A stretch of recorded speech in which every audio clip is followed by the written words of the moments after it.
lang eh, pressure. Minsan nilalabas, kasi hindi pwedeng hindi mo palabasin yung pressure. Pressure yan. Yan, ganyan. Oo, pressure yan. Di ba kasi pwedeng hindi palabasin yan eh. Ano yan na refinery yan? Mayroon kayong refinery? Yung mga tubo na. Tubo na yan. Sa refinery, may makita ka ng parang ano siya, parang tower nila na ano.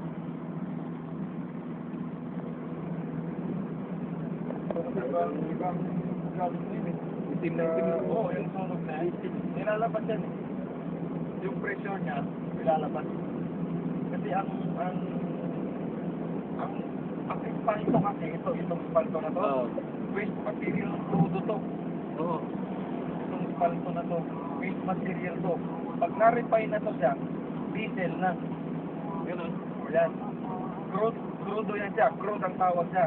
Pag dumaan na sa processing, nagiging diesel na. Pero yung waste material ng diesel na yun, at saka crudo, ito, espalto. Iispal mo na. Oo.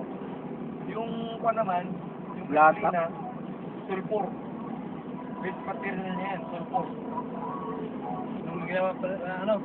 Sulfur. Di ba yung may grasa ba daw yung grasa? Oo, ganun din.